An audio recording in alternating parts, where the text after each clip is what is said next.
How you doing, folks? This is Efley.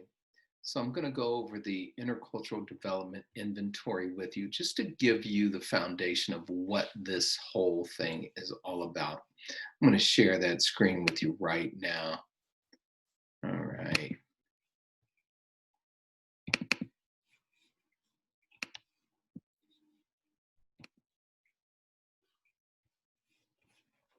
So the intercultural development inventory was created by Dr. Milton Bennett, as well as Mitch Hammer helped him revise it and helped to create an instrument that measures your ability to move from culture to culture and exercise your intercultural competence on some level. So basically, it's an inventory that once you take it, will let you know where you fall when it comes to your worldview orientation on difference. And when you look at the actual instrument itself and the continuum, so the continuum has these five main worldviews, worldview orientations on difference. And as you can see, it's denial, polarization, minimization, acceptance, and adaptation. And it moves from the monocultural worldview end to the multicultural worldview end when it comes to your general orientation on difference. So how this looks, I'll give an example of each of these and what they mean and how they might play out in the real world. So denial, the denial worldview orientation to difference is simply this. It is a disinterest or not knowing about other cultural contexts. So it's basically, it can be characterized as someone who has not had exposure to, they have pretty much lived their entire life at that point in a basic cultural context that does not let them connect with other cultures on a level where they see, oh, they do things differently and it's because of this, or I see how that relates to them culturally.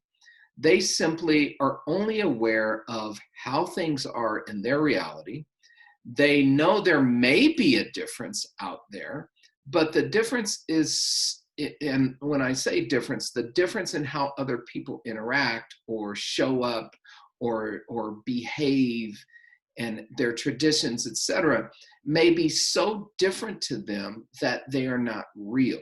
They are so much the other that they don't register as cultural differences, something that would be accepted and used and lived through by others in different cultures. So basically, they see behaviors as what they are in terms of difference, but only consider the way that they show up, behave, engage, their traditions, beliefs, etc., that is pretty much just reality. And this could be simply because they have not been exposed to other cultures on a deeper level, beyond just the surface, or they simply are not interested in other ways of being to the point that they understand beyond a very superficial level of difference that there may be a cultural component involved and not just a behavioral component. And then when you move to polarization, oh, and before I even go any further, I want to say this. If you are on this continuum based on your worldview orientation to difference, it is not a valuation or evaluation of how good you are as a person. You can be a good person anywhere along this continuum, and you can be a real ass anywhere along this continuum. It is not about what your worldview to difference is. It's more about how you then move through these different cultural contexts and engage with other people and how you react in terms of your behavior to other cultural differences based on your worldview orientation to difference. So it's not an evaluation of how good or bad you are as a person. You can be anywhere on this continuum and be good or bad. Okay, so back to polarization. Polarization is, it's still on the monocultural worldview end, where it's pretty much you are focused on your cultural context, your culture of origin, how people behave, engage with each other, show up, believe, love, etc. And it can show up in two different ways. So polarization, the one thing about it, however, is that there is an us and a them. So you recognize there is a culture of origin that you have, and then there are other cultures out there. And then there is a values aspect of this where you value one over the other. So polarization can show up as defense. And defense is, hey, I know how we are. I know what my culture of origin is and how it plays out in the world. I know that there are others out there. I have seen them. I'm aware of them. But this is the way to be. Our culture of origin over here is what matters. If you're going to come over here and interact with us, you need to leave your stuff out there and assimilate to the way that we engage with each other, the way that we love, the way that we speak, the way our traditions, those kinds of things. So there's an us and a them, and we are better, and you need to leave that less important and less effective, less real way of being out there. So we're going to defend against you bringing that with you. We want you to leave that outside. Don't come in here with your languages. Don't come in here with your ways of worshiping or whatever that is. You leave that out there, and you can be accepted if you show up and leave that and try and be like us and how we are. So that's defense. Polarization can also show up as reversal. So there is an us and a them, and yet they are better. And you see this a lot where folks have gone, for instance, had extensive experience through Peace Corps or just changing life, right? You've been stationed now in a different country. And so your whole family begins to engage with the people and the traditions and the ways of being in that country and begin to connect with them to the point where you begin to appreciate the positive aspects of those other cultural ways of being, so that other culture. And it gets to the point where you become almost to the point where you romanticize the other culture, and you become much more critical and almost completely critical of your own culture of origin. So there's an us and a them, but they are better. And this can actually happen here in the US as well. It can happen in situations where you experience the other culture, and again, you begin to romanticize it and see only the positives, and then you become very critical of your own. This often happens with what are referred to as false allies, where someone is coming from a culture, a majority culture, and they're identifying so closely with another culture that actually happens.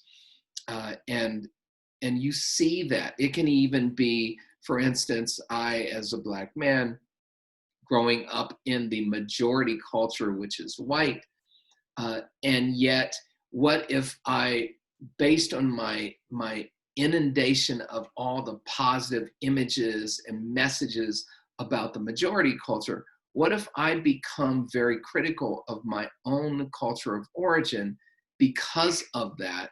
and only begin to romanticize how good it would be, how good it is to be the other, the majority culture, I could then become very anti-Black and want to assimilate and almost want to become white, for instance.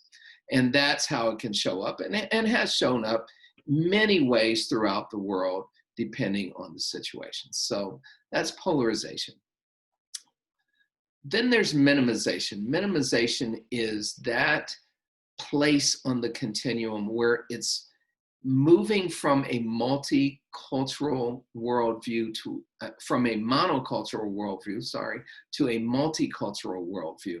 So this is where you focus on how we are alike and try to downplay any differences. So you're minimizing differences and you're maximizing sameness.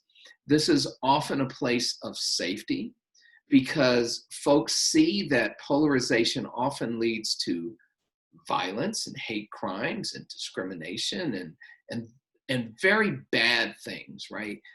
Can lead to those. And so therefore the place of safety is, hey, let's focus on how we are the same. Yeah, there might be differences, but we're all human beings.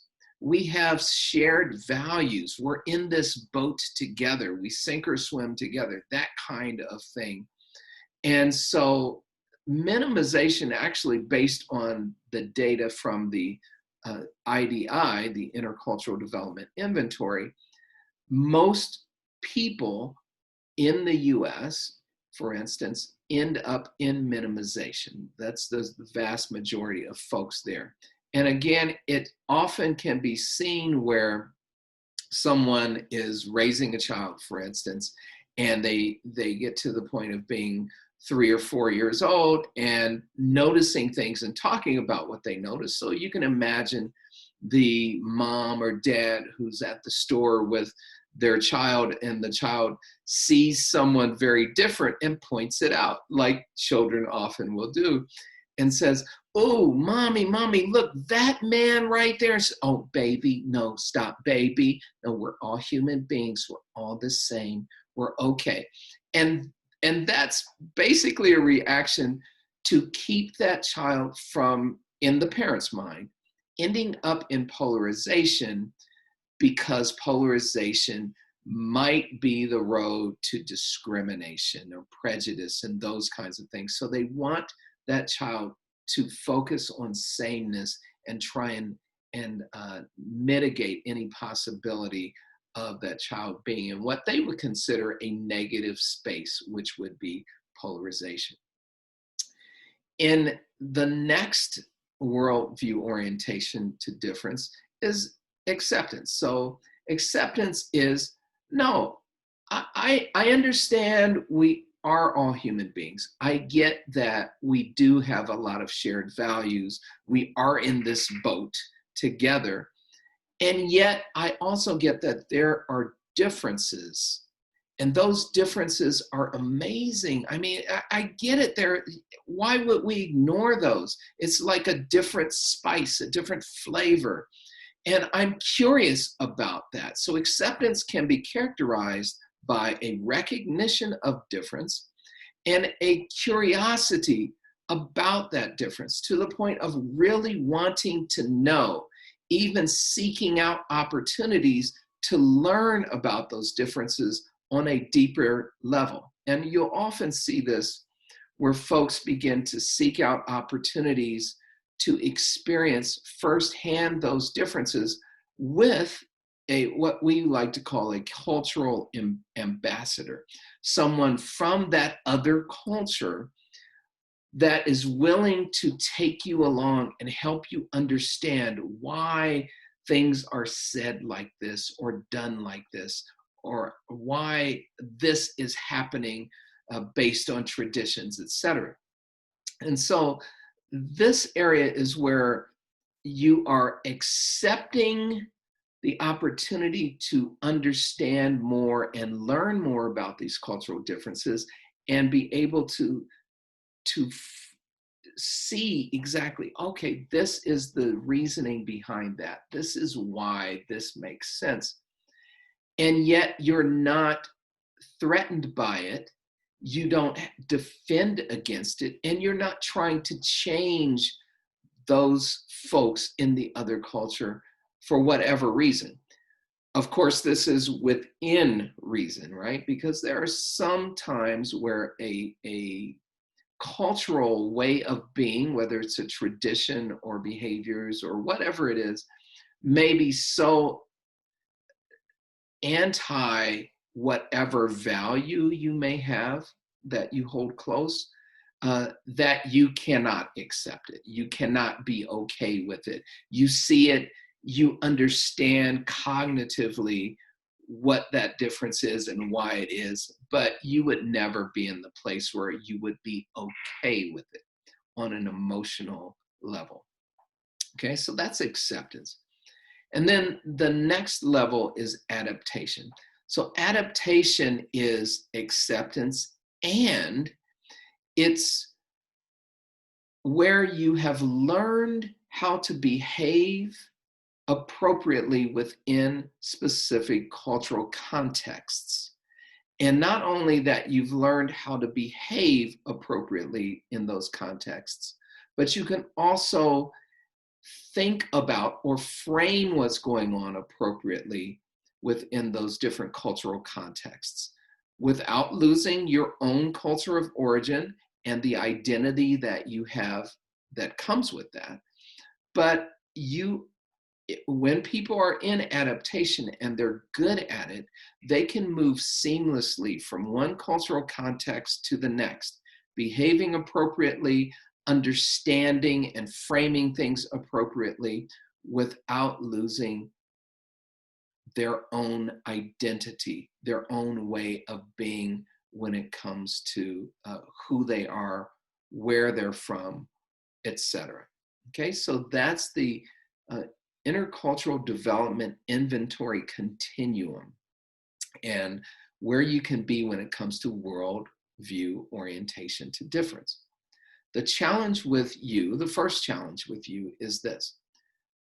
Based on what I just told you, based on that information, where do you think you are under regular circumstances in the world at any given moment? What is your go-to? Where are you on this continuum? Where would you put yourself? And then we'll ask you why. So think about that, and we'll ask you to put yourself somewhere on the continuum and then to explain to other folks where you are and why you are there. Thank you very much. Bye now.